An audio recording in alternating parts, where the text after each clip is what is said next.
Good morning, everyone. Yesterday we will calculate the velocity of steam at the exit point, that will be the C2. Okay. Today we calculate the mass flow rate per unit area. Okay. So what is the mass flow rate? You all know the continuity equation.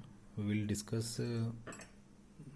I think you will study in the fluid mechanics or fluid machinery in the continuity equation. Okay, I write the continuity equation. Mass flow rate at any section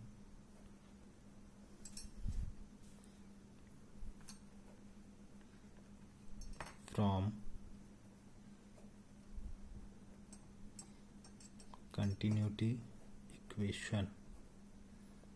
Continuity equation is given as m dot a1 c1 upon v1 is equals to a2 c2 upon v2, where a1 is the cross sectional area at section 1, c1 is the inlet velocity, v1 is the specific volume. Okay, we can also write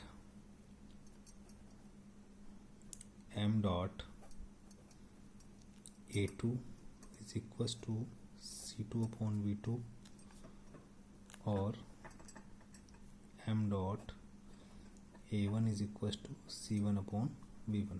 Okay, we will start with this m dot a2 is equals to c2 upon v2, because at the section 1 it is our inlet section. ठीक है, inlet section पर आपका मास flow rate negligible होगा. ठीक है, so we will calculate the mass flow rate at the section 2, that will be the m dot a2. ठीक है, we know that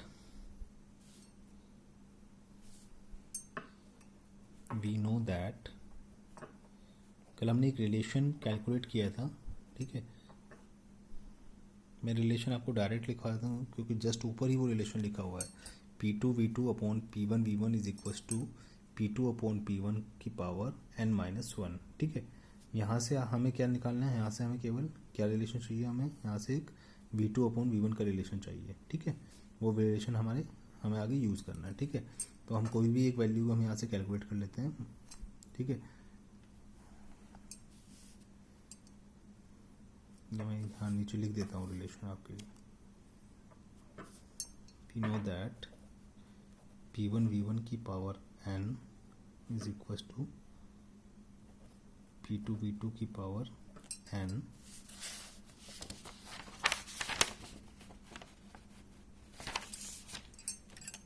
V1 upon V2 की power n is equals to P2 upon P1. That will be also written as V1 upon V2 is equals to P2 upon P1 की power 1 by n. Okay.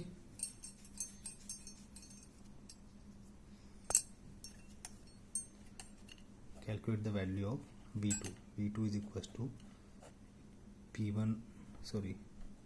P2 upon P1 की power 1 by n into V1.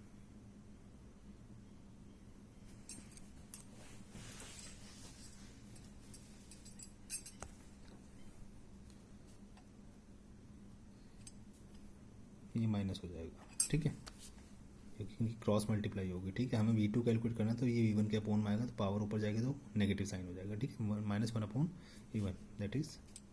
ठीक है, and we also know the value of C2.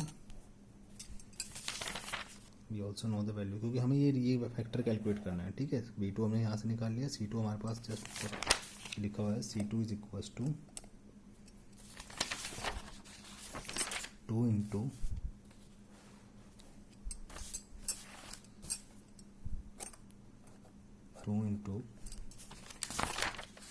n upon n-1 to P1 V1 within bracket 1 minus P2 upon P1 की power n-1 upon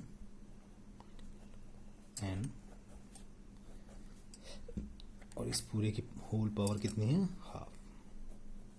ठीक है, put the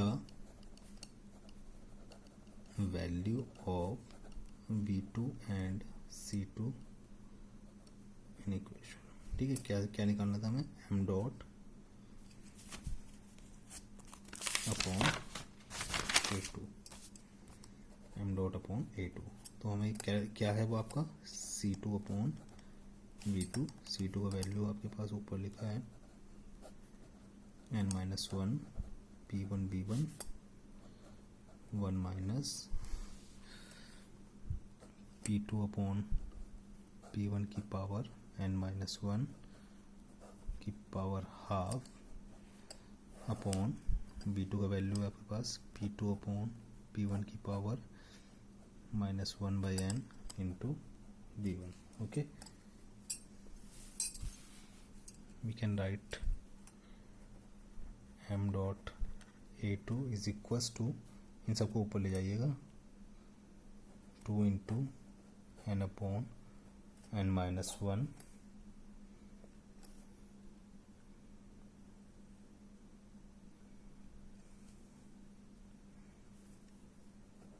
P1 V1 1 minus P2 upon P1 की power n-1 upon n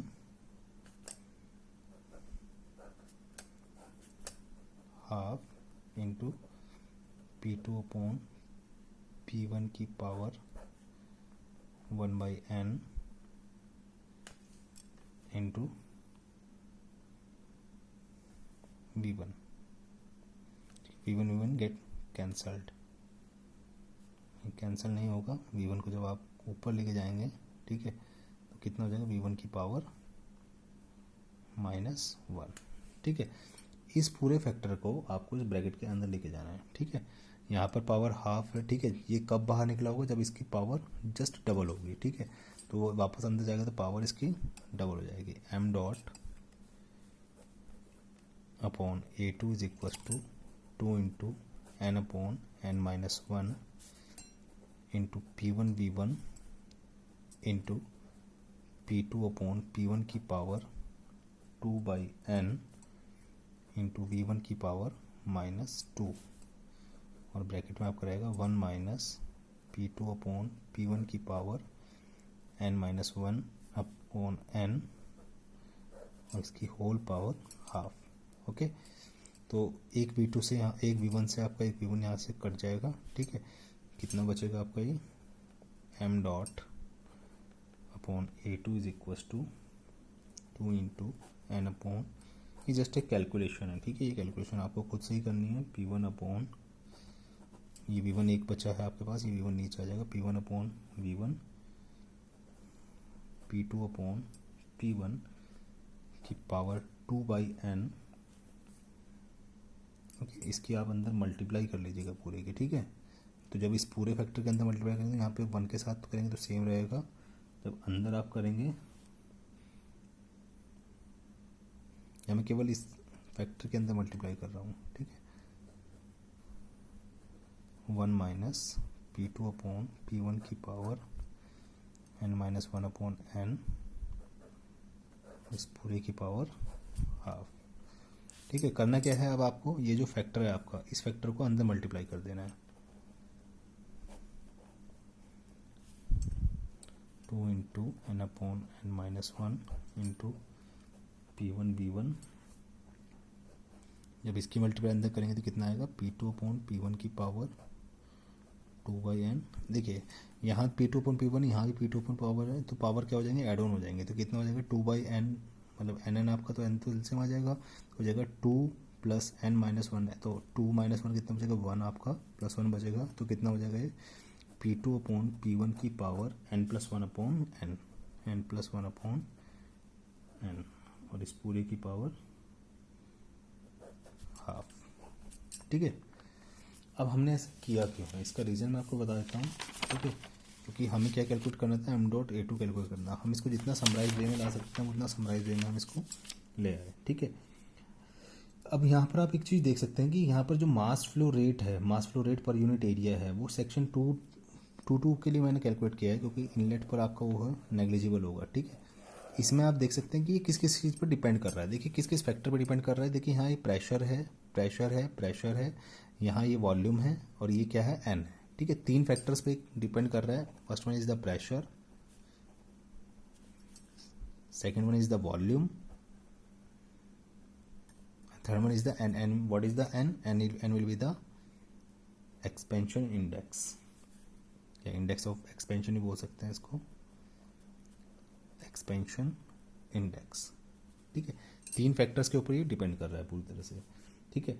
तो कौन कौन से factors हो गए आपका, प्रेशर एट आउटलेट सेक्शन, मतलब जो एग्जिट सेक्शन है वहाँ के उस प्रेशर पर डिपेंड कर रहा है, और आपका इनिशियल स्पेसिफिक वॉल्यूम पर डिपेंड कर रहा है, जो इनिशियल स्पेसिफिक वॉल्यूम था उस पर डिपेंड कर रहा है, और इंडेक्स ऑफ एक्सपेंशन पर डिपेंड कर रहा है, ठीक है।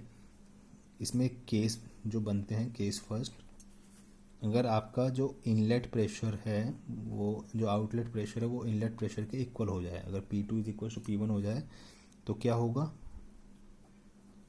m.A2 जो मास फ्लो रेट है आपका क्या हो जाएगा, वो 0 हो जाएगा। ये तो जाहिर सी बात है ना, कॉमन चीज़ है कि अगर प्रेशर दोनों जगह सेम हो गए तो मास फ्लो रेट क्या निकलेगा, कुछ भी नहीं। दूसरा केस 2 है आपका, एट P2 इक्वल टू 0 पर, अगर P2 पे आपका 0 हो जाए, सपोज जो आपका एग्जिट प्रेशर है वो ही 0 हो गया आपका, तो उस केस में भी आपका m.A/A2 इज इक्वल टू 0 हो जाएगा, ठीक है। ये 2 कंडीशंस आपकी यहाँ से निकलती हैं, ठीक है। इन दोनों के बीच में हम एक ग्राफ ड्रॉ कर लेते हैं।